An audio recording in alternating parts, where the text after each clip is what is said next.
Good evening, everyone. Welcome to True Diversity Film Series, Standing in Solidarity.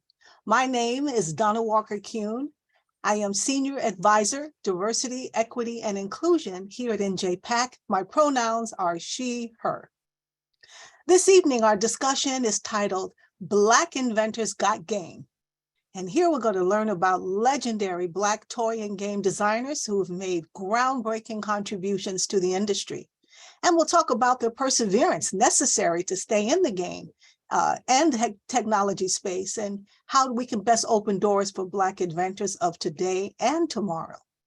I hope that you were able to watch the film, Black Inventors Got Game, that was provided in your registration link. So this social justice series is part of our Standing in Solidarity initiative here at NJPAC.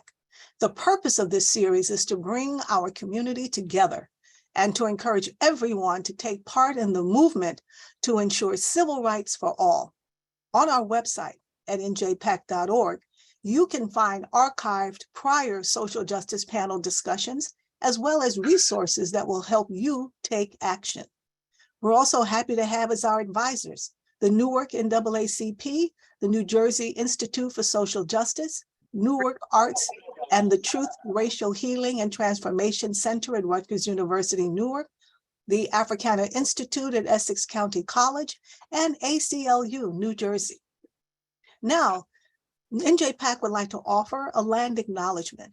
The language we're using was created with consultation and guidance from Chief Dwayne Perry of the Rampopo Lenape Munsee tribe and Oleana Whispering Dove of the Eastern Salagi Algonquin descendant.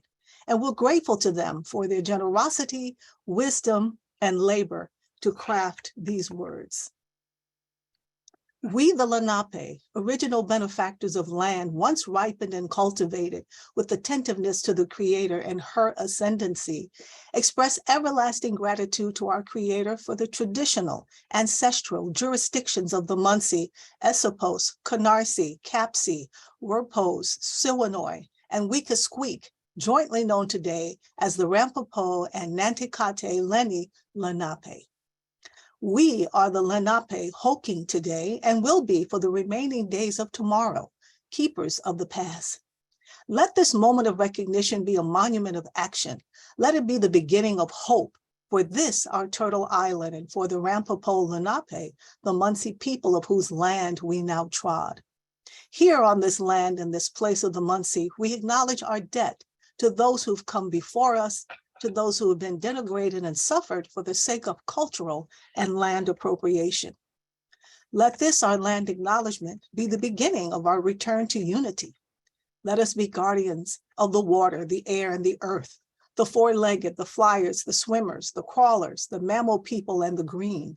Let us now stand lifting our humanity, enrapturing with Earth's consciousness as guardians of harmony and kindness. So this acknowledgement demonstrates NJPAC's ongoing commitment as a community working to dismantle the continued legacies of colonialism, oppression, and systemic racism. And we offer a pledge of social justice awakening and education in order to raise the level of awareness and to ultimately strengthen the communal fabric, which includes engagement with our Indigenous neighbors. Thank you so much. Now, I'd like to also thank our corporate sponsor for our Standing in Solidarity series, PSEG. They have consistently provided resources to enable us to produce this important work for a number of years and will continue for the future. It is my great pleasure to introduce our moderator, James Howard. James Howard, we met almost a year or so ago, talking about how we could bring Black inventors to Got Game to NJPAC. And I'm so excited that James has assembled some of the best in the business to be with us this evening. So James is a lecturer, design historian, industrial designer, and inventor of some 300 products with 18 patents. He's currently the owner-operator of Entrepreneurial University, a specialty private career school of design thinking. One of his courses is called Bridge, exploring new career pathways, and it takes students through problem-solving processes, problem necessities, solutions, and execution and leads. And then, of course, directs them to career pathways and job opportunities. James has been teaching for over 20 years at the County College of Morris in New Jersey. He's a professor. He's also owner-operator of an award-winning design firm. He's executive director of the Black Inventors Hall of Fame and devoted to immortalizing African Americans whose noteworthy inventions have improved lives, yet have gone unnoticed. We are so happy to have you here, James Howard, and your wonderful team. Thank you so much and welcome to Standing in Solidarity. I thank you, Donna. I appreciate it. And on behalf of myself and my esteemed team, we would like to thank NJPAC Diversity Film Festival for having us on board. We are here to bring information to the audience related to the groundbreaking accomplishments of African American inventors in the toy and game space, in the technology space, today's audience will meet some of the people who were right there at the very forefront at the start of the internet race. You'll meet entrepreneurs, you'll meet 20-year and 30-year designers of toys and games, and you're gonna just have a really, really nice time. So I'm hoping everyone is ready to come aboard and get this game underway, because I have 5 very esteemed individuals that I'd like to introduce you to, and we can turn our cameras on upon each request. So let's start with Brother David Vonner. Introduce yourself and tell the audience why you're here. How you doing? Thank you, James. My name is David Vonner. I'm a toy designer, toy developer. Been developing toys for over 20 years for companies such as Spencer Gifts, Toy Biz, Hasbro, Mattel, Spin Master. Worked on brands such as Marvel, WWE, you name it, Nickelodeon, Kiss, Elvis, you kind of name it, anything involving pop culture, I like to have my my involvement in it. So it's a pleasure to be here. I'm originally from New Jersey, born and raised in Atlantic City, New Jersey, graduated from Pleasantville High School. So it's great to be here virtually. And thank you very much. And it's an absolute pleasure to have you, David. We're going to stay on the West Coast. It's David hails from Long Beach, and now we're going to turn the page over to Oakland, California, where we'll find our good brother, Joseph Jones. Joseph, introduce yourself to the audience. Mr. Jones. Hey, how's it going? Having some technical difficulty trying to get it fixed. Oh, for whatever reason, it's not letting me turn the camera on. This is, I don't know. Okay. The audience. Well, hi, everyone. I'm Joseph Jones. I'm the narrator for Black Inventors Got Game, and it's a pleasure to see these smiling faces and these good brothers again.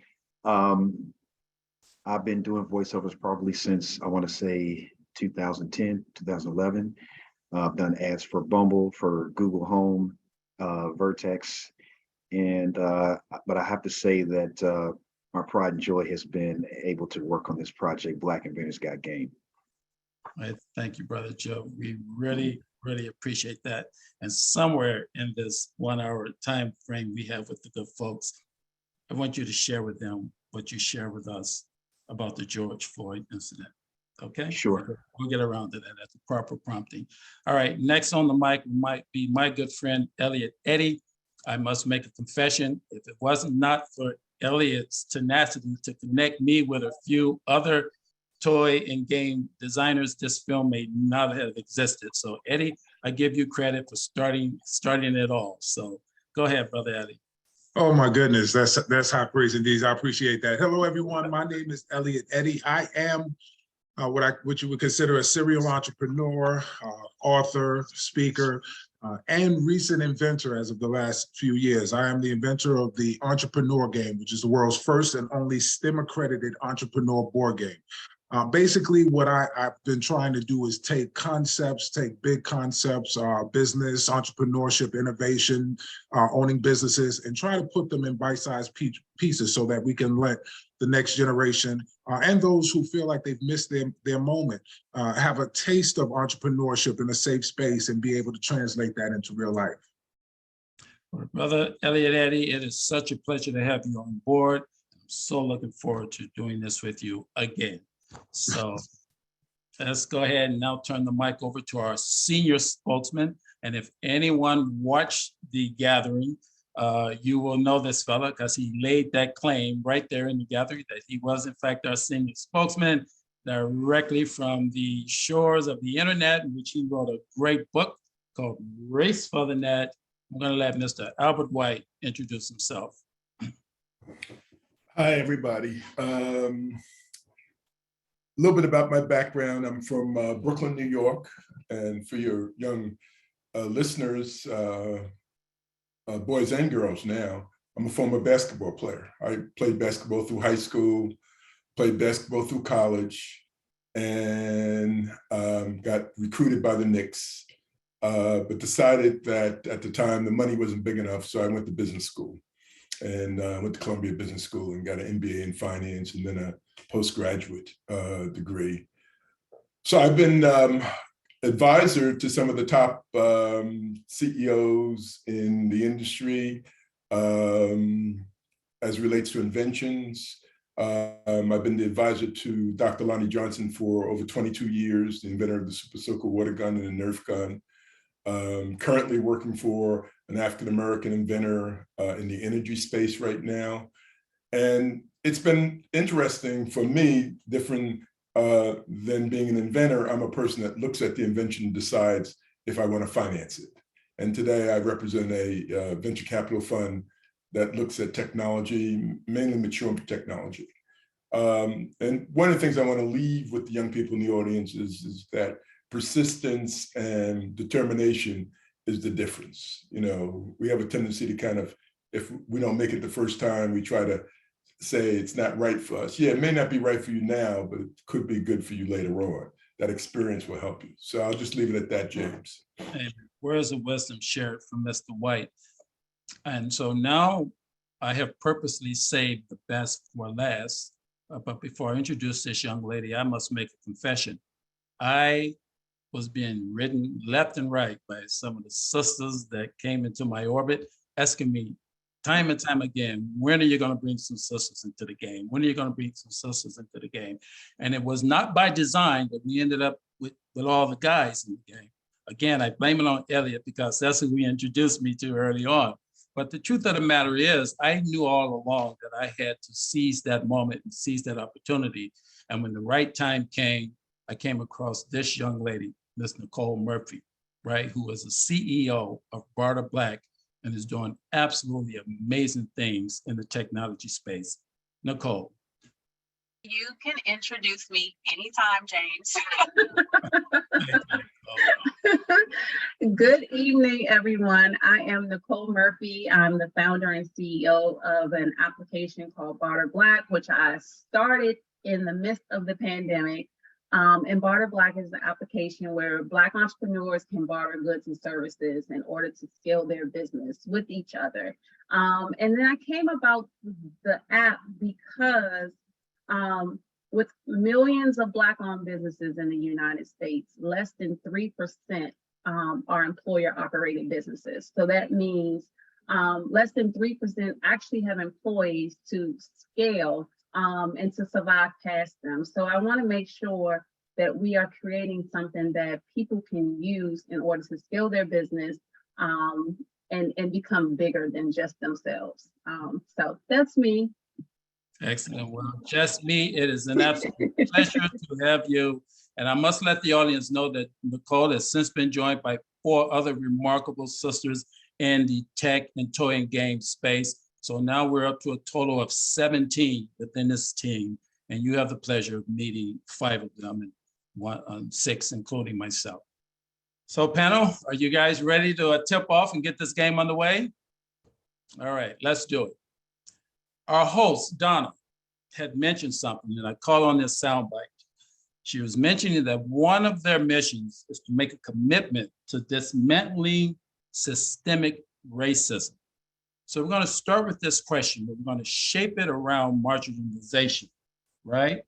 And marginalization of populations, right, are groups and communities that experience discrimination and exclusion, societal, political, and economic, because of unequal power relationships across those stratas and cultural dimensions. So our first question relates to marginalization. And David, I'd like to put it to you first. You've been in this toy and game industry longer than anyone. What are some of the experiences that you have had that made you feel marginalized within this space over that whole arc?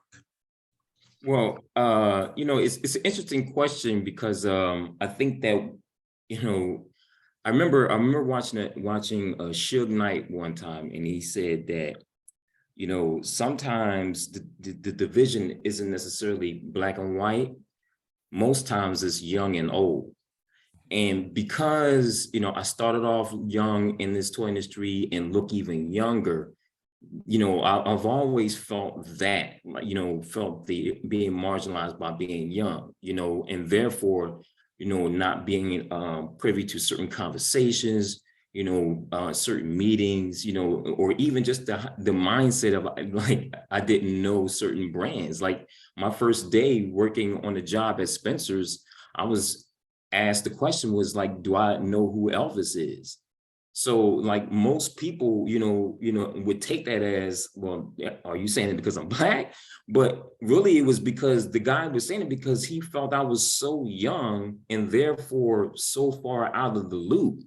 And it was just an unfair categorization of being marginalized. So, more so than racial, the bias of young and old is very much so. I mean, just because you're young does not mean that you don't have the capacity to have the patience or to think or to use wise, decisions or anything. So that right there, I felt more so than anything. And I guess particularly because I was always the Black person in the room, the brother in the room. So with that, I was just like, all right, well, we know what it is. I know what time it is.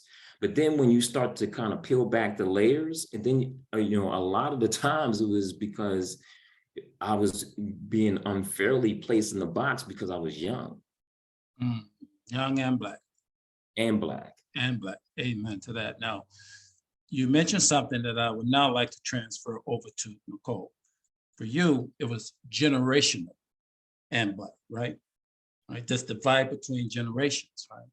Well, it is quite obvious that if this sister here had experienced any levels of marginalization, that it has to include the fact that she's female within a male-dominated tech space, right? Well, I'm gonna drop the mic and shut up and let Nicole tell us when she felt she had experienced marginalization within this tech space and this whole entrepreneurial space and the whole world. Go ahead.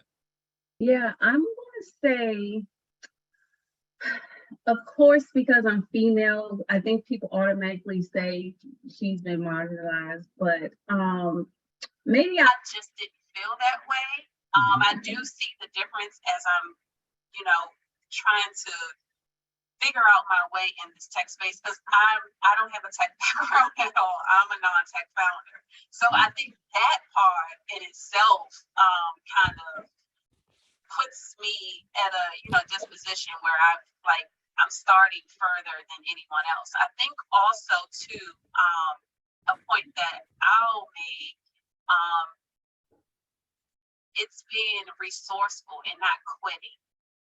Because I can say, yeah, I'm a female in this industry and no one's going to help me, but I can say that, or I can go out and, because things have not been easy. None of this is easy. I want to make that clear, but I can say that I'm not going to give up. I'm going to figure it out. It's not going to be easy, but I'm going to figure it out. I'm going to ask the questions. I'm going to put myself in rooms.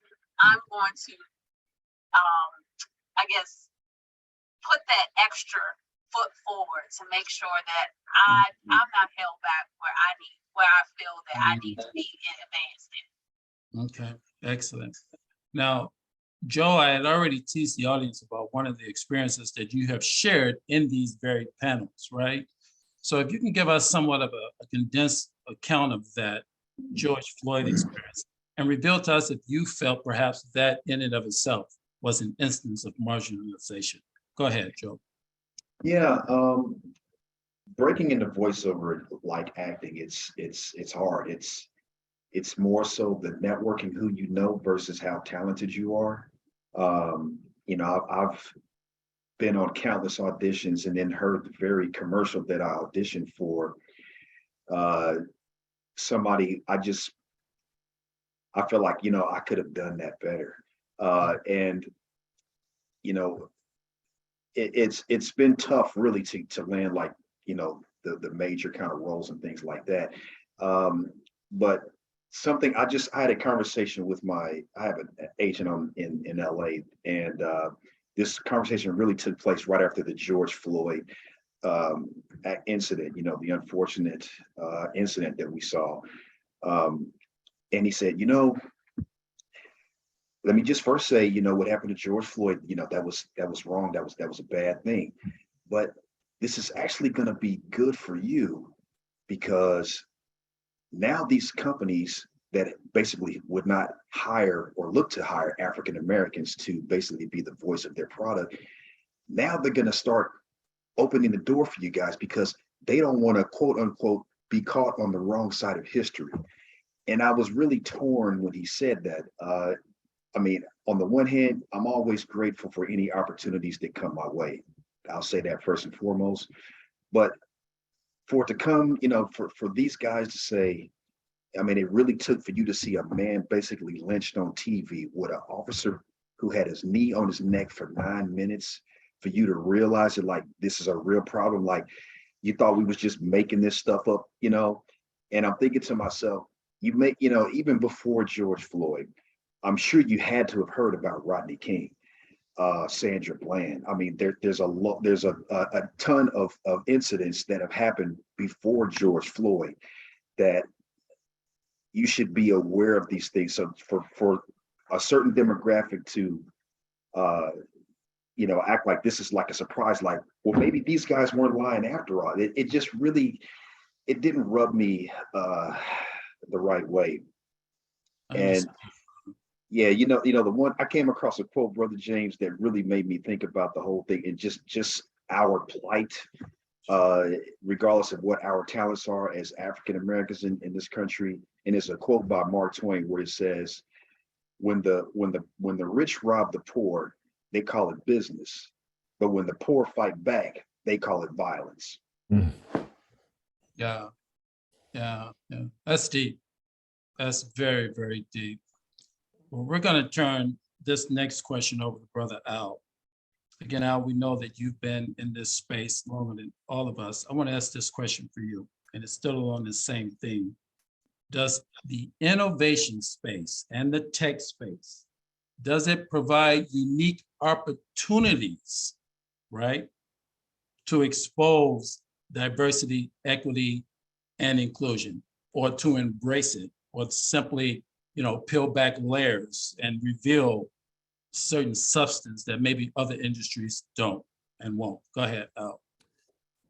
Yeah, you know, and looking at Lonnie's situation, Dr. Lonnie Johnson, the super soaker inventor, he started out basically being told by society that, one, he shouldn't go to college, and two, he wasn't bright enough to be an inventor.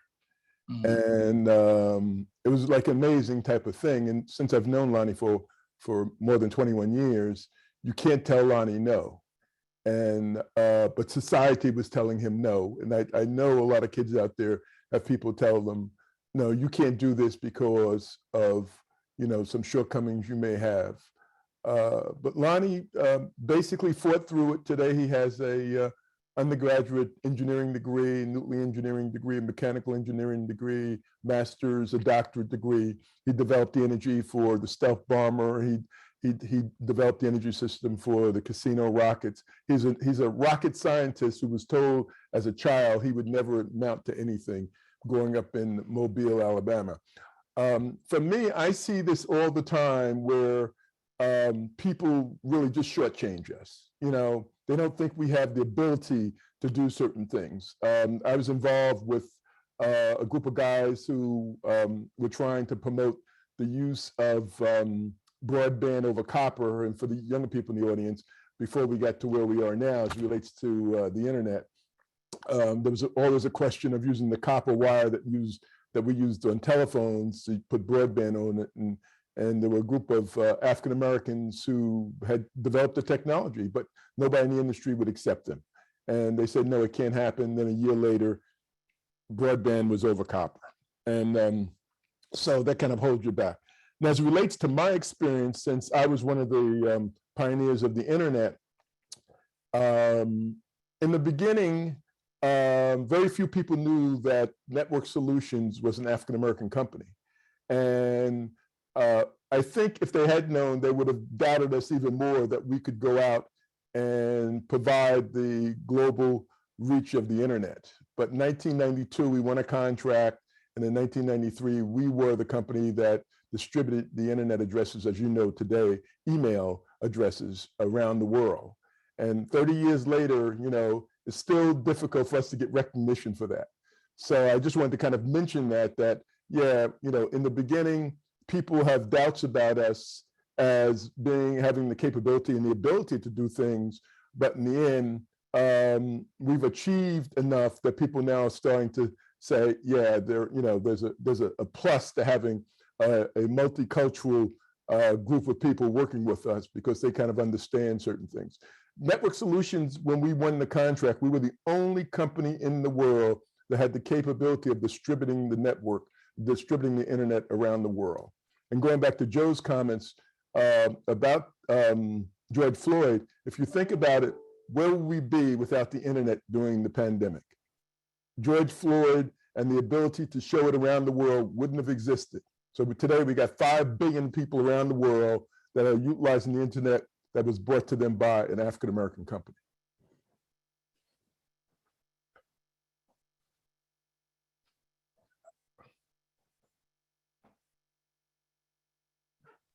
You're muted, Brother Brother James. Elliott, I'd like to throw a question your way. And that question pertains to you digging into the weeds and truly generating a novel product, your entrepreneurial board game. What levels of resistance / marginalization / lack of support did you experience as you dove into that space? Just give us some ideas of how difficult that climb was and what are some barriers you're still experiencing today?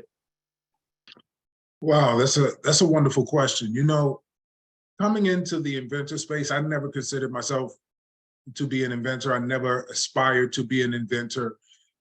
Entrepreneurship is what led me there, which is basically is problem solving. It's showing how is solving a problem, providing value to a group of people. So, the marginalization in that field alone, in this field alone, started from the beginning. Not having information, not being allowed to come into certain offices to talk, people not wanting to share their time, going through and trying to get to the big people so that you can, do distribution deals and being stopped at the gate. But really the preparation for that started so much earlier. It started when I was a youngster. Even the idea of entrepreneurship. I was 6'4" when I was in high school. And what that means is when I was a young adult and I wanted to go get a job, I wanted the nice, cushy, good jobs, like they said, the ones in the office with the air conditioning. But people looked at me and said, well, I'll give you a security guard job, or I'll give you a laborer job. So, and my idea was, that's not enough. I want to be paid based on what I bring to the table and not, just not breaking my back. So the marginalization starts early. I think we're born in a lot of ways, and not just me, but depending on who you are, where you are, we're born into certain aspects of that. And the idea is, as you come along, how do you find a way to overcome all of those stops, all of those things, those things that stop you from trying to walk in that door, even realizing there is a door and there's a way to do it. And this, with the touring and game company, it was something serious because, you have like 2 companies that you can go to. And when that door is shut, you turn around to your family and friends and they're saying things like, oh, man, I wouldn't do that if I was you. I wouldn't spend my money on that. I would do something else. And, you look at your first group of people that you think would be your customers and they're saying, I can't really buy that, but you see them buy other things. All of that works together. So now it becomes another issue of how you're going to deal with that and how you're going to overcome that. Excellent. Excellent point. Did anyone else want to chime in on the levels of difficulty they had breaking into their respective space? David, you want to? Yeah, I mean, it was always, a mystery of how you break into the toy, space, particularly because the toy industry was just so secretive in and of itself. Like it was just the nature of companies to keep their intellectual properties and ideas a secret from one another. It was easier to do so when there wasn't the super information highway that Albert had the blessing to be a part of. Wasn't even in existence back then, so it had to be other means to try to acquire that kind of knowledge. And I think that, one of the things, one of the tools that wound up being that stays with you throughout all of this is really just utilizing your patience, right? I mean, your patience kind of like is the thing that gets you into the mindset of even wanting to do this, right? Whether it's being creative or applying whatever, knowledge you have, it comes with a level of patience, and that carries you through, because it is frustrating being an entrepreneur. It's frustrating being a creative. It's maddening being a creative entrepreneur. It is maddening, right? Because it takes a lot of sacrifice and a lot of patience, because there is no map to this. So with that, I think because I was able to, get a lot of success in this industry, quote unquote, it was because of the patience that I was always had to dig into, being faced with so much frustration on all fronts, whether it's racial, gender bias, age bias, location, that was or even the fundamentals of education. It was just certain things I couldn't pin on being racial. I had to pin it on just people didn't know what to do because they didn't know what to do. So we all had to figure out as we went along. So, but the patience was the main thing that I had to really utilize, acquire, and use as a viable resource in order to make it through whatever obstacle was in the way. Excellent. And that patience that you were talking about has been demonstrated by this group. This is our Exactly. 7th or 8th or 9th panel just in the past few months or at the beginning of the year. And we have demonstrated the patience. But I want to go back to a comment that Lonnie made in the gathering, and the audience would have heard this if they had looked at the film. Lonnie says that it is pretty obvious that there are Blacks in the sports industry, right? It's pretty obvious that there are Blacks in music, right? But the example that we lay and the example that we show, and he literally deferred directly to me, in this product, perhaps we can influence young-minded youth of color to get into these creative spaces. Nicole, I want to ask you, as you were developing your product, did it come to mind that you would be that kind of influence, perhaps for a 7 or 8 or 9-year-old young girl who wants to own her own business and do something in the tech space? No. Not at all. I mean, I didn't even think that I was going to be in the tech space. So being in it, I mean, I love it. I love to learn. I love technology. But I did not think that I was going to be an example. I'm proud to be that example. I love being that example for my 2 boys. So I welcome it for other children as well. Excellent. Absolutely excellent. And that little Lonnie, and I got to speak to all you kids out there whose moms and dads allowed them to tune into this show. Lonnie Johnson, the inventor of the Super Soaker, as a little mannish 10 or 11-year-old boy, attempted to make rocket fuel on his mom's kitchen stove, right? Now, he got a whipping for that. Don't think he didn't. But his parents nurtured that curiosity. They nurtured that kid who just, had big ideas and big thoughts and didn't hold it back. So my advice to moms and dads out there, if you have a little Lonnie Johnson or you have someone who's curious, we don't want anybody burning down the house. But if your child is demonstrating what we call rebel talent, right? Nurture that and bring it forward. And David's over there nodding because as a little kid, as you saw, David actually, took spray paint, sprayed it all over his mom's wall as one of his artistic expressions, right? Then had the audacity to try to hide it with a large plant, okay? I believe David got a whipping for that as well. But Elliot, tell us whether or not your mom spanked that high when you feigned an illness for waking up and going to Sunday school just to wake up and go take apart the house clock, that you get in trouble for that. And how did that moment inspire you to carry on with your entrepreneurial skill sets? Wow, did I? I think every time she looked over there and didn't see it, I got another one. But Yes. to me, it was it's kind of interesting. It was par for the course because it didn't stop me from doing things. I called myself getting a little slicker from then on out, you know, maybe hide it for a few days, see if she remembered it was there, then I'd have at it.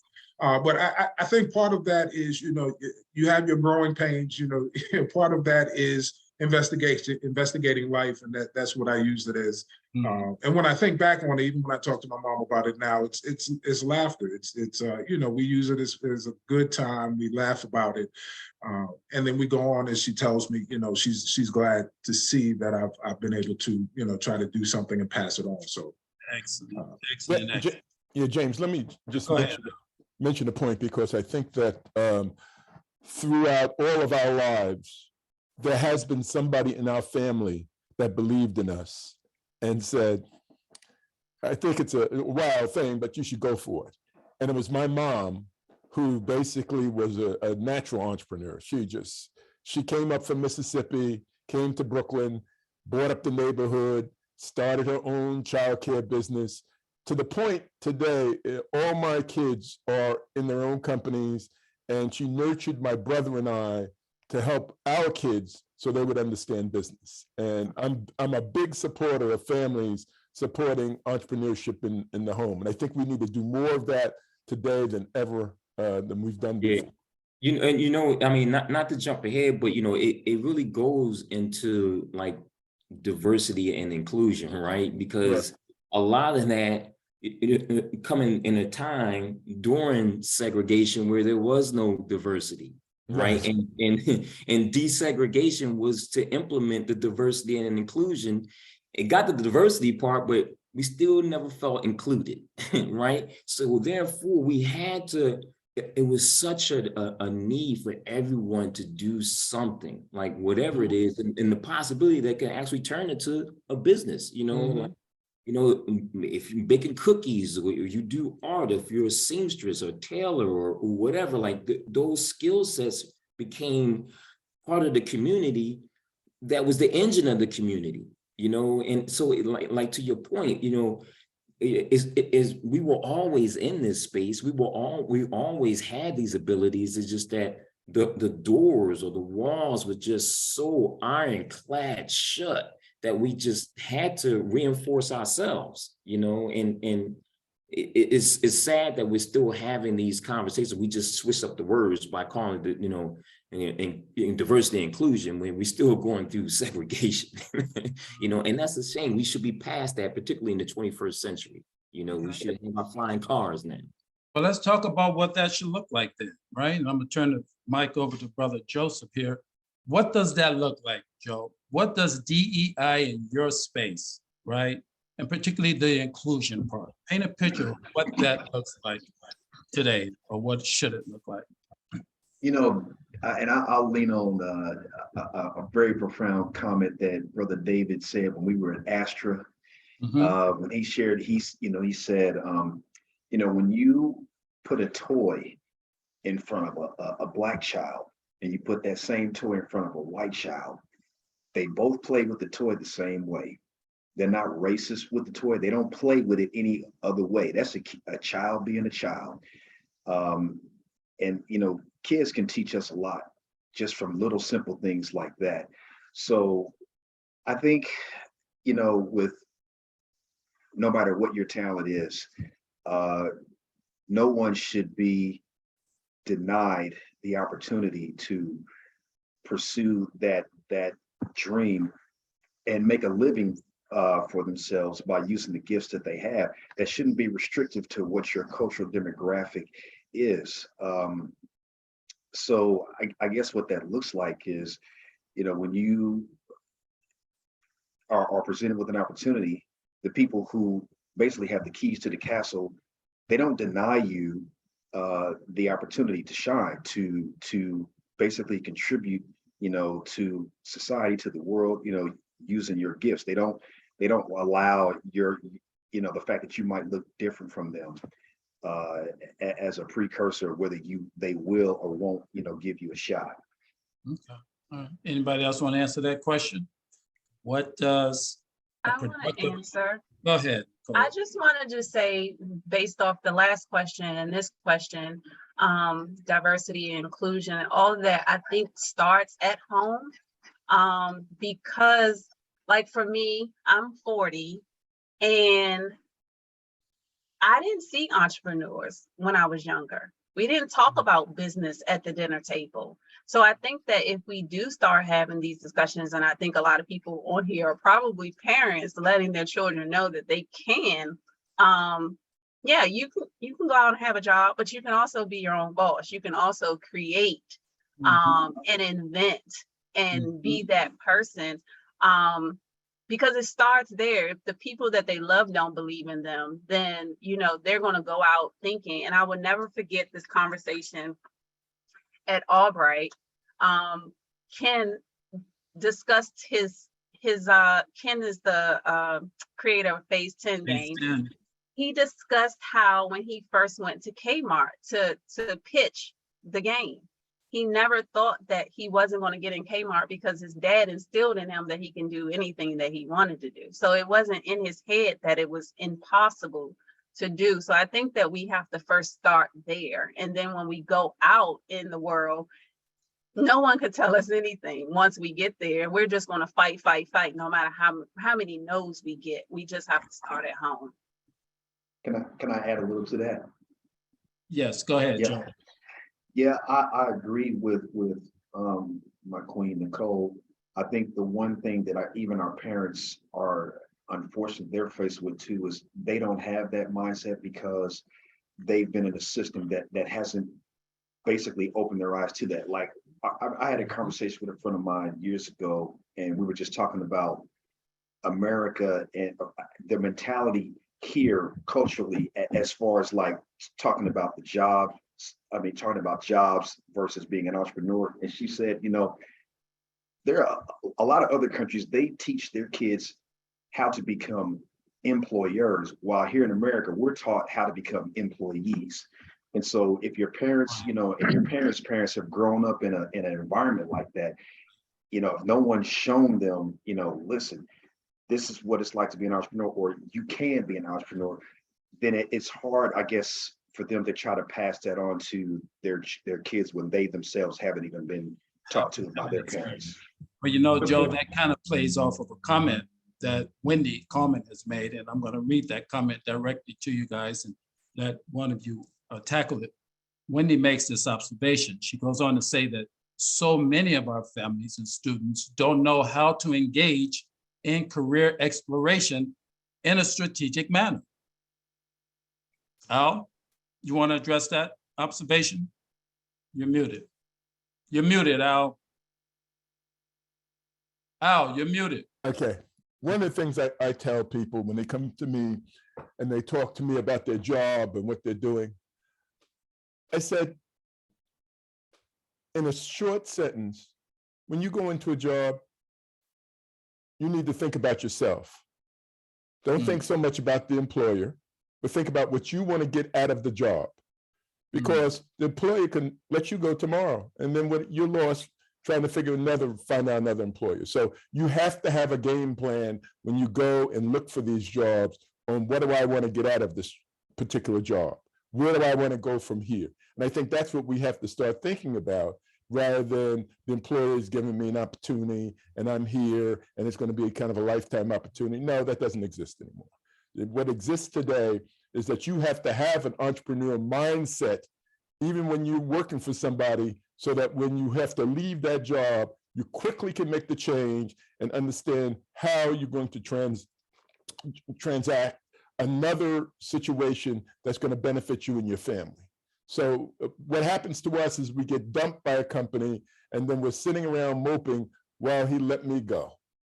So what does that mean? You didn't have a plan when you went into the company. You can't allow yourself to go into these companies and not have a plan if anything should happen to you. Gotta have a plan, you know. Yeah. I mean, just to add on it, I know, you know, one of the things like, you know, what Nicole said, starting at home, you know, one of the things that for me to, you know, that was an early method was being a sponge, like actually, you know, trucking around the elders or my uncles or whoever it was, and actually, you know, learning from them and soaking that in, you know, actually soaking all that in. And that is an important part when you finally get into the door or finally get a plan together is to soak in as much as you can from wherever you can. Like one of the things I did was I just went on job interview, even though I didn't want the job, but I wanted to sharpen my tools. I wanted to know what it took to actually, what words had to be used, what the game plan was, how I needed to dress, what actually needed to be done for me to get into the door. So I was just going interviews no matter what, no matter where.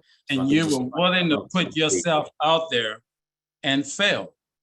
Yeah, and that But has to be part of the process. Like failing can't be viewed as failing. in the fabled words of Will Smith, you were willing to fail, but fail forward.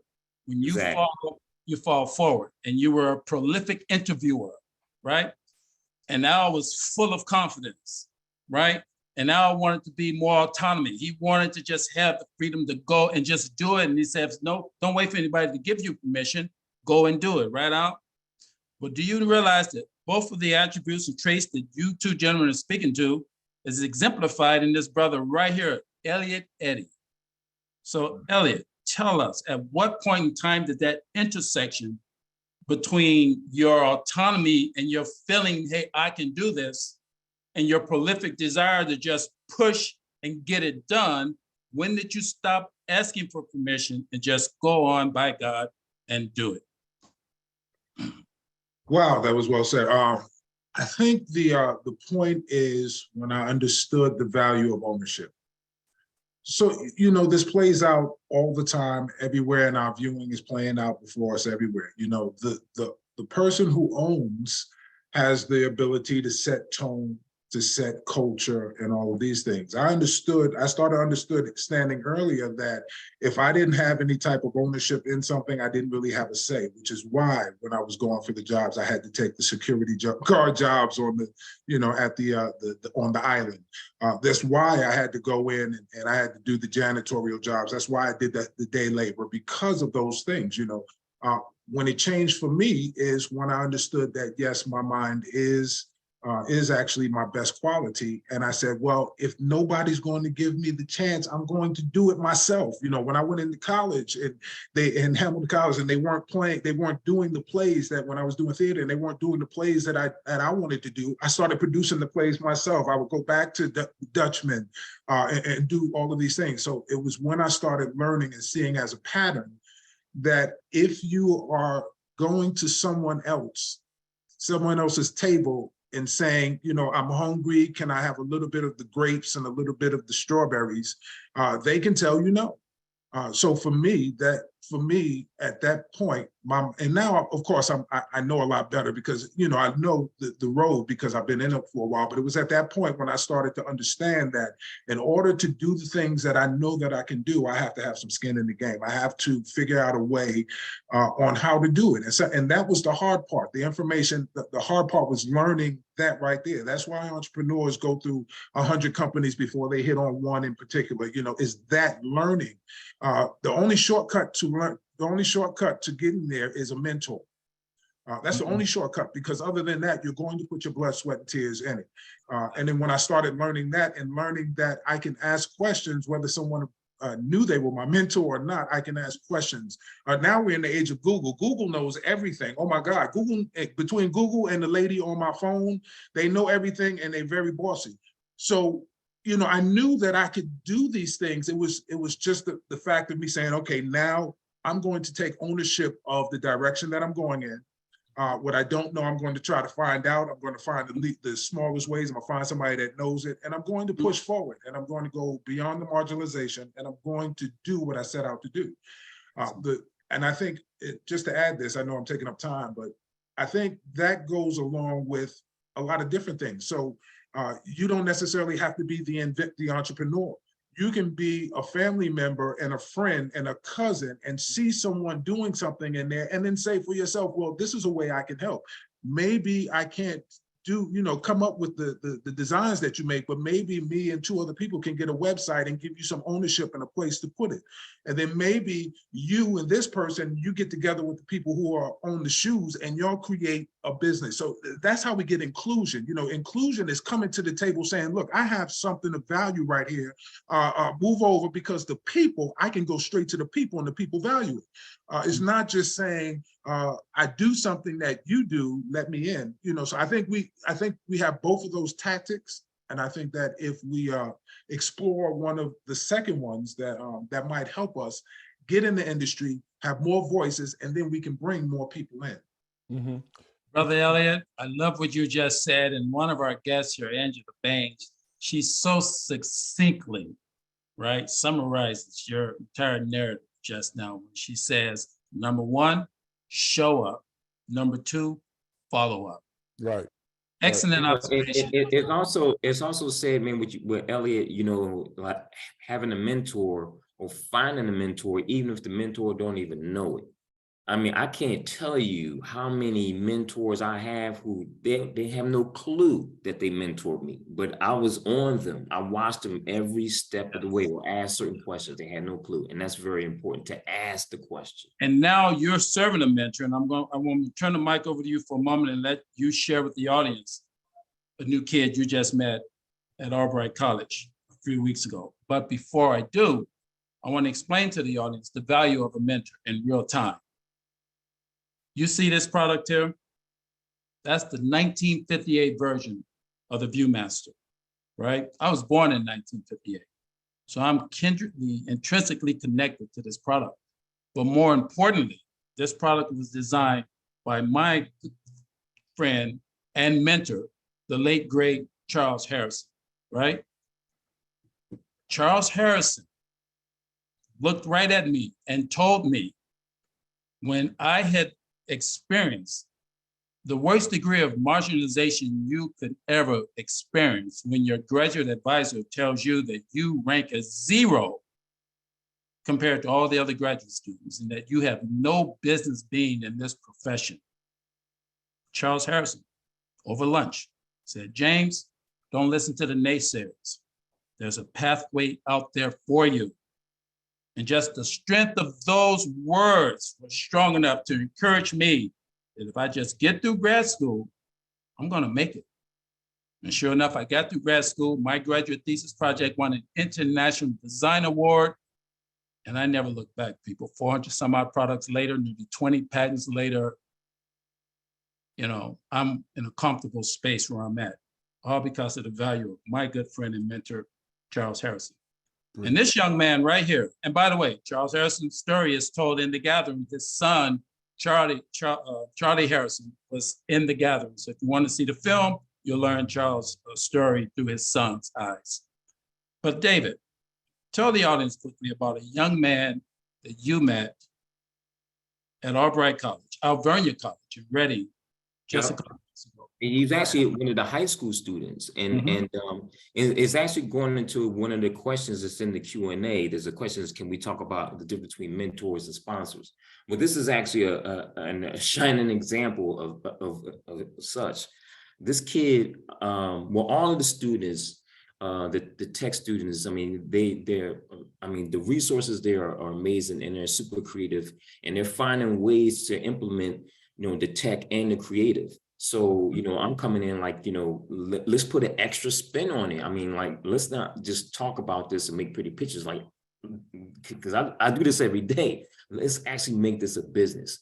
So, we get down there and talk to the students, and this kid had the perfect concept. And they all did. And one of the things that was really cool is that they all collaborated as well. It was a team of collaborators. So it was very, very much like how we work in teams. But this kid just had a really good concept. Another team member had a good concept, and it was like, man, let's just combine these. And it's so far along. So with my mentorship, is going to help him and the other student actually bring this concept to, development fruition, like actually, let's get some orthographic views. Let's tighten up the 3D scope. Let's actually make this. I'm sourcing the factories and everything, getting them all the information. So the sponsors now will actually come in. There's a group of investors that's actually going to invest in the project so the project can turn into an actual product. So, I mean, this is something that's coming from the mind of the kid and eventually to the store shelf. And tell them the significance of who that kid is. And he's a young, Puerto Rican, kid, in Reading, PA, they're kind of going through what's a lot of cities are going through, like a urban minority plight that's going on. And right now, the Puerto Ricans in that area is kind of being viewed as the problems in the area. So of course, there's just a lot of misunderstanding, misjudgment, everything that's going on. Marginalization, right? Being challenged by the strength of a mentor. We're not just on any everyday mentor, brother. You got all the goods. Yeah, I mean, it was so good to actually, coming from an area that's very similar to Reading, PA, and understanding what it is to be viewed as, you're the problem when you had nothing to do with it, and what I told the kids, it's not your fault that you were born into the time and period that you're in, or the skin that you're in, the gender that you're in. It's not your fault. It is not your fault that you have to deal with these very real situations that can hinder your growth and development and contributing to society. It is not your fault, but these are the rules at play right now. So this is the game that you got to understand. But it's individuals like myself that can come in who also went through those same hoops, or also went through those same struggles and found out the game. I can come back and help you at least get a more solid foundation so you can, start your own game, start your own hustle, make your own moves so you can really make your own mark. Well, brother, it was such a pleasure seeing you in action. We had over 1,100 kids trying to gather around you, get signatures. I felt like Elvis Presley's agent, right? I'm moving people out of the way and telling, hey, I got to take this guy to the next meeting and so forth. But it was an absolute pleasure. Now, Elliot, I want to throw the mic back towards you because you do workshops on mentorship and perseverance. This brother here has actually won national awards just in speaking, but he takes that talent and he talks about the importance of mentorship and perseverance and all of that. And you actually mentioned it in the gathering. But let's hear it live from the audience. How important is it? Oh my goodness. Growing up, I can tell you from experience, growing up, and there were only a couple of people that you would see come back into the neighborhood and actually do something. But it's not in things that you do, but it's in information that you give. It's in encouraging words that you show. It's in showing someone something that they haven't seen, taking them out of maybe a neighborhood and showing them the beach. All of these things combine to give someone an idea that they can do, or they can aspire to many other things. Just putting a book in front of someone's hand to let them know that you can travel and go somewhere else and experience another culture. I think what mentors bring to the table is life experience. The person that's coming to you, or the person that's trying to do something, their mind is set on that they don't really have enough information, and they haven't in most cases, lived long enough to not just know the industry itself, but to know the nuances in dealing with people and nuances in dealing with situations. How do you hold on to this when, everything else is going on and the light's just been cut off and somebody's calling you, knocking on the door, you can't answer, not that everybody has that problem, but I'm just saying that, people who have experience in business and life, it's important that we make that available to anyone that comes up. Now, the onus is on people as well. You have to ask the question. You have to go to someone. If you don't have information, you have to stop and raise your hand and say, can you repeat that? Just like you do in class, or how do you find that? But once you're able to do that on both sides, when the mentor is able to just say, look, this is about giving back and planting a seed in you that's going to grow into a tree that can feed a whole community.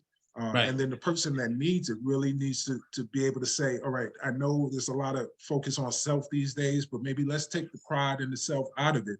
And let me find out something that I don't know right now and see if that can develop into something else. It's the possibilities. As brother Mason Williams, who's part of our team, says, it's like Johnny Appleseed. You plant those seeds, You may not be around to, climb that tree, right? But many, many others will. Now, Nicole, I'd like for you to speak to this one observation that one of our guests in the audience spoke to.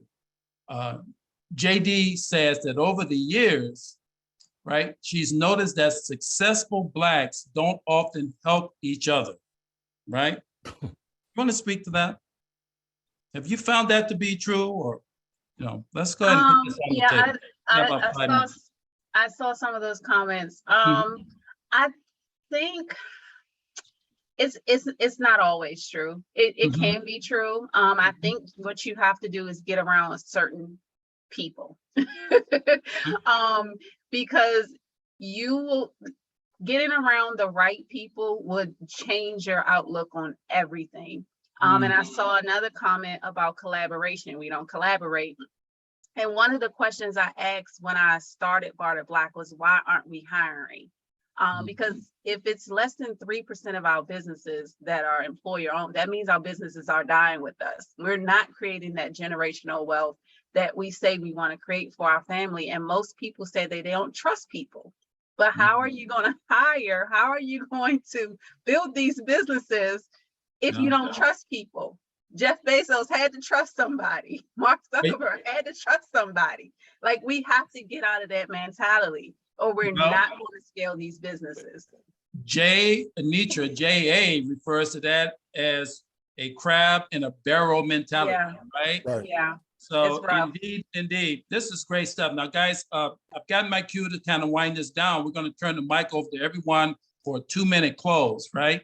As to what you want to share, pretty much anything you'd like to share.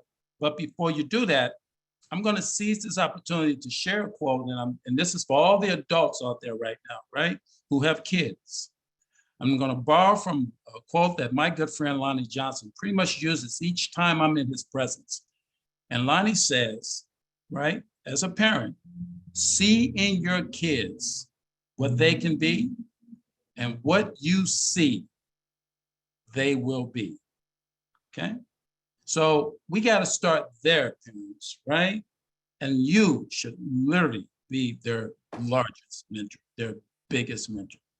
Indeed, indeed. And I want to just show one more thing. This happens to be Brother Ken Johnson's Phase 10 game. It's not the 40th anniversary version, because this year this brother is celebrating 40 years as the inventor of this product. The second most popular selling card game in the world, second only to Uno.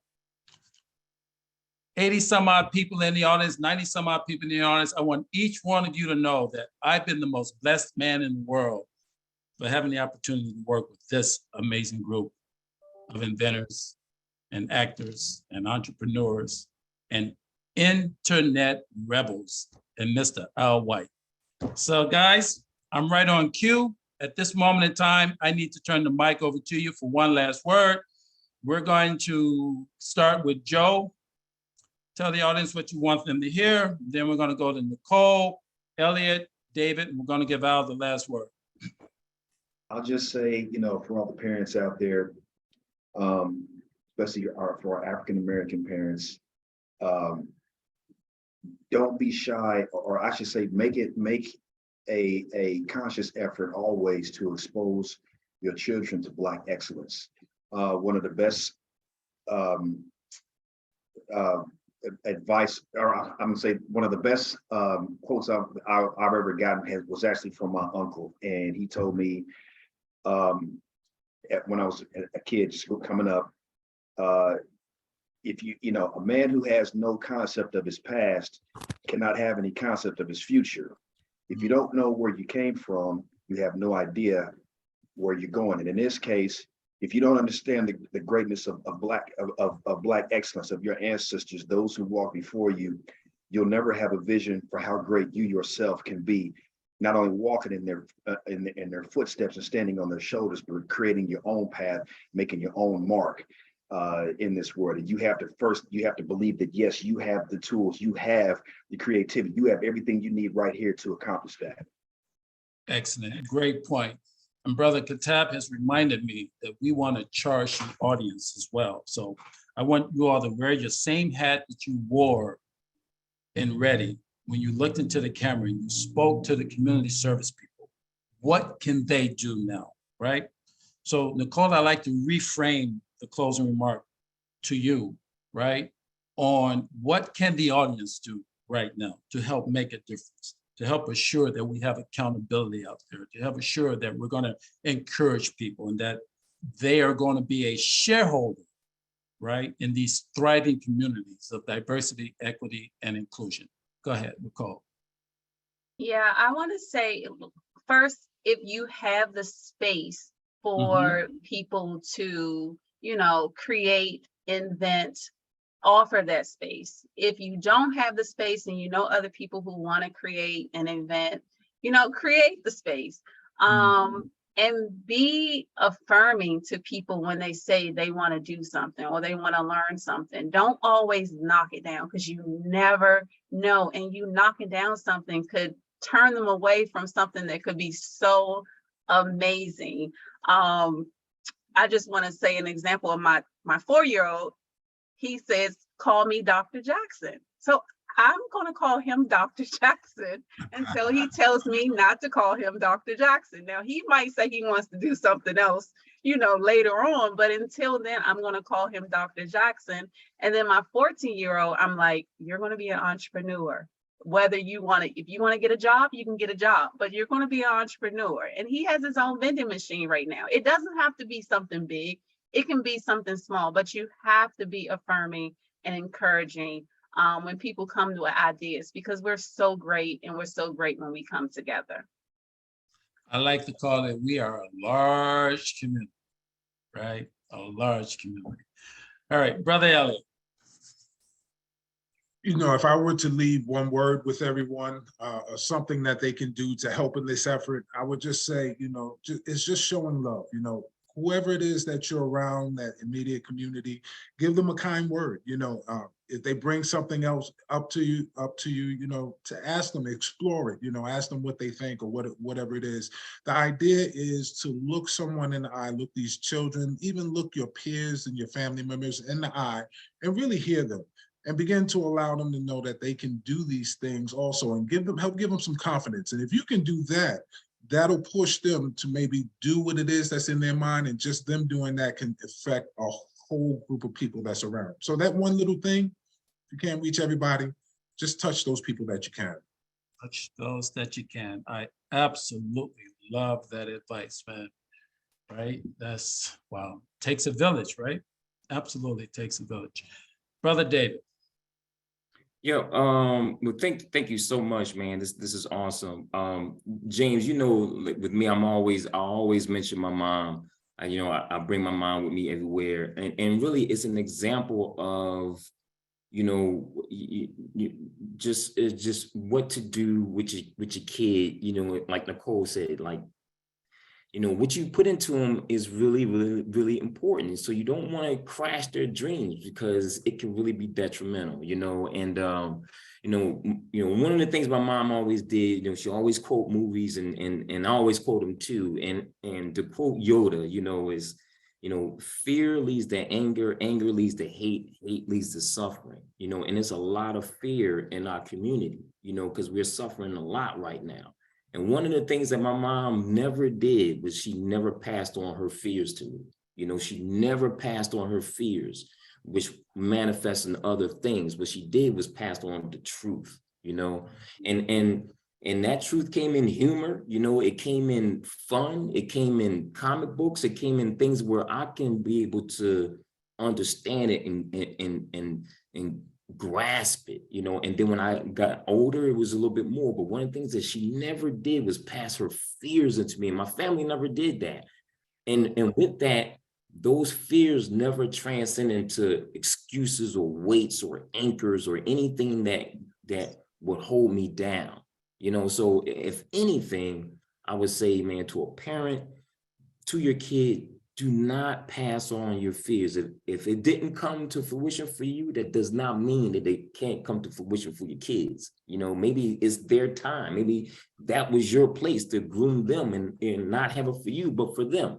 You know, so I see a lot of that. I just see a lot of parents or family members passing on their own fears to the youth, and that manifests itself in so many ways. So, you know, when you say that, I'm reminded of a story that Ken shared with us briefly about how his father, right, had purposely kept from him, telling him all of the sordid stories that he had confronted as a child and a boy in racism. I mean, in the segregated South, right? Experiencing that racism, experiencing that threat of lynching and so forth and so forth. And yet he always knew in his heart of hearts that there was this support that he had to give to his son without, you know, putting up that wall of fear. And that's what you're speaking of, right?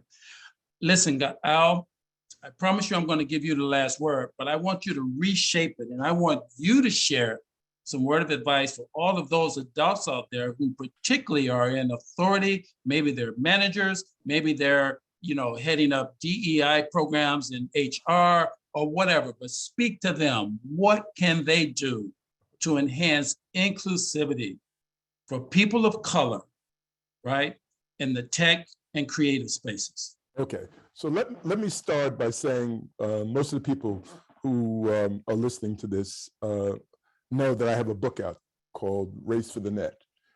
And in the book, I talk about what families and what things we should be doing. The stuff that you talked about, Nicole, as relates to trust and honesty. That's very, very important. And we still need to build that within our families. And in fact, in the book, I talk about going to your aunt or uncle and asking for money for an investment in your company. And how do you approach that? But also how families need to come together and say, okay, someone wants to be an entrepreneur, let's support him. And that's what needs to happen. We got to start supporting our kids. The thing I'm concerned about, because I've been around so long, is I'm real concerned about we need to tell our kids when it's enough. It's enough of looking at TV. It's enough of gaming. Sit down and read a book. Read something. Most of the millionaires in our country, billionaires in our country, are readers. And that's what I talk about in the book. You got to read. If you're not reading, you're not learning. You know, yeah, you can learn something on TV and stuff. So those are kind of like the key things I think I'd like to leave on that. Now, as it goes to DEI, I just believe that during my lifetime, I've seen a lot of Blacks sell products to other Black people, okay? We had Ebony, we had Black Enterprise, we still have Black Enterprise. Today, most of social media money is coming from us, you know? A large part of that, but we need to really understand that we need to have ownership in things, not just be a customer, we need to have ownership. And that's what I tried to do with the internet. It's really, really something. So I didn't want to go too far, James, but just think about this. That's okay. Twitter, this man paid $44 billion for Twitter, right? 40% of Twitter are basically minorities and African Americans. He could have just given us the money. But he paid for a network that we could walk away from and would bankrupt this country. We still don't understand our power that we have. We have a lot of power, and we need to utilize that as we invent and develop products. And I'd like to leave it at that, James. Right, and realize our value and realize our wealth. Now, I've been told that we do have enough time for just one or two more questions. So what I'm going to do is I'm going to turn again to the chat box, because we're getting some great stuff here, right? We just saw here, let me go back up. Someone mentioned, JA again mentioned, that's good. Don't pass on your fears. Love yourself. I never learned to hate my darker Black skin versus my sibling lighter skin, darker Black skin. And JA, in the gathering, Brother David, as well as Brother Ken, spoke to even that divide, right? Let's see within ourselves, not this spectrum of color and opportunity, and not equate the darker skins one with any better or any less, or the lighter skins one with any better or any less. As Brother Al made note, we have to stop being our own obstacle within our own communities, right? So that's a great observation, J.A. You know, will there be another one? I would love to have another one.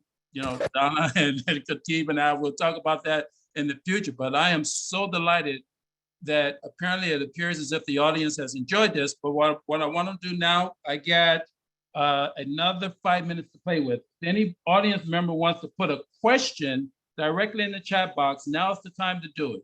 Let's get a question. And you can even direct it to any of the particular panelists. Albert, are your thoughts on, what are your thoughts on Bitcoin, sorry, what are your thoughts on Bitcoin? And I'm gonna let Joe answer that as well, because he seems to be the resident expert on Bitcoin. Go ahead, Al. Yeah, just read how much money that these people are losing. Just, you know, Okay, that's for sure. no, Go ahead. Go ahead, Joe. You wanna add to that? Right, people were coming and asked me, should I do this? And I said, are you crazy? You know, the thing about technology, and I sat through, and I don't want to take too much away, I sat through the 2000 .com boom bust period, okay? And what I learned from that is that in the early stages of technology, what happens is you get a lot of people jumping in, putting their money in, and then the market falls, and the people that make the money are the rich people, and the poor people are left holding the bag. That's exactly what's happening today. These people are losing billions and billions of dollars, but it's really being lost by both big and small people today. And I'll just go to Joe. No problem. Joe, let's hear a 30-second pitch and you know, giving us the opposite side of that persuasion. Well, I've actually started studying crypto a lot, probably for the past 3 years. And one of the things that, I mean, I don't deal with Bitcoin, it's old technology. What I will say is this, there is a shift coming as far as how the world is going to deal with money and transactions. The only coins that I recommend anybody get into are coins that are ISO 222 compliant, because that's the new messaging standard that is coming. Actually, all financial institutions have until 2025 to comply, but many of them are going to be switching over next year because. Very good. Hey, Joe, you want to put that in chat for the people? I personally want to take on this last question before I turn the mic over back to Donna. Someone put in the question, right? How can you encourage an autistic child when everyone else is telling him no? I'm going to handle that, right? I know for a fact I'm the only one on this panel and on this team that spent nearly a decade in that space designing products for autistic children. And again, I told you before, my thesis, my graduate thesis product won an International Design Award. It was designed for cerebral palsy and autistic kids, right? To teach them head control. But that aside, this is how you do it, right? You welcome the challenge, the visceral challenge, right? Of pushing their narrative, you embrace it. And it can't be about you. It has to be about your service to helping this kid and whatever it takes. Because even though they have emotional distress, right? And even though they have attention deficits and so forth, intellectually, they are at par and in many cases superior to the average child. And there is, in fact, a parallel synergy between those that we call savants and autism, okay? There is some synergy within that realm. So what I'm saying is, if you have an autistic child, embrace that, put on your battle gear, and just get prepared to go the extra mile, because that child can prove to be great and do amazing, amazing things. I just have to add on real quick. I cannot tell you how many guys I work with who I found out suffer from autism. Yeah. Who, I mean, and so many toy designers, developers, painters, sculptors, engineers. It's almost it's a wide number. Yes, and it's something about that, the creative space, using that creative space along with the intellectual capacity that, you know, is beyond off the charts. Using that in unison really helps the kid. So it's not really the kid that's fault, it's the person who doesn't understand the method doesn't understand penetrating Precisely, precisely. Listen, Donna, before I give the mic back over to you, I have to absolutely address this last one from Shajan. And Shajan asks, she'd like to know if any of the panelists assist new toy inventors with the process of bringing their products to market. And the answer is yes. What I'm going to suggest you do, Shajan, is get my email from the producer. In fact, I'm going to put it right here, and then I will share your thoughts with the rest of the guys, because I know we've had this discussion many times, and yes, we can come to your aid and have a conversation on the other side of this show. But right now, I have an obligation to the producer to bring back that lovely voice that you first heard before I came in and with my ragged voice. But I'm going to turn the mic back over to you, Donna. It's such a pleasure to see you again and let you wind us down. Thank you.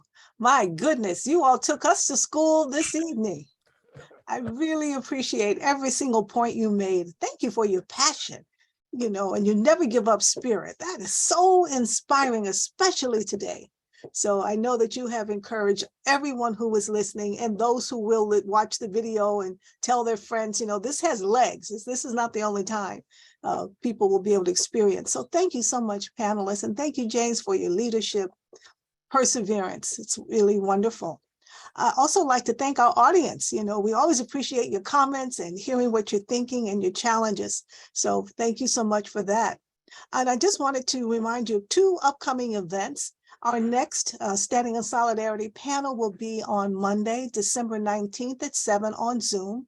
And our topic will be women's reproductive rights.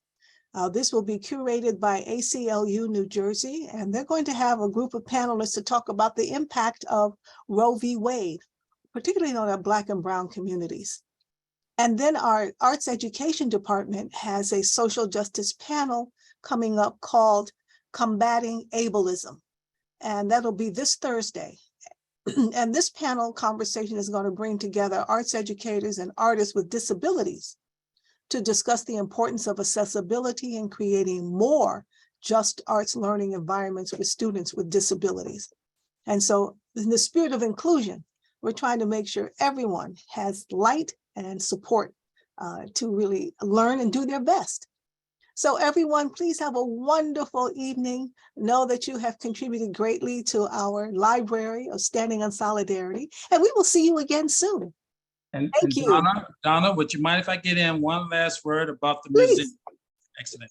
For the audience who's still there, yours truly, right now is aspiring to design and build the country's first museum dedicated exclusively, right, to immortalizing the pioneering genius of African-American inventors. You see the poster right there behind me. And if you want to learn how you can get involved and help support this effort, just go right to my website, and that is bihof.org. I'm just putting it into the chat box now, bihof.org. Go to the website and support us. But it's a great mission, and it's going to be in the same town that Donna works in. Where do you work, Donna? I work in Newark, New Jersey. All right, for Newark. It's going to be in Newark, New Jersey. And if all goes well, we'll have this open in late 2024. Wow, beautiful. Thank you. Thank you, everyone. My absolute pleasure. so much. Thank you, everyone. Good night. Good night.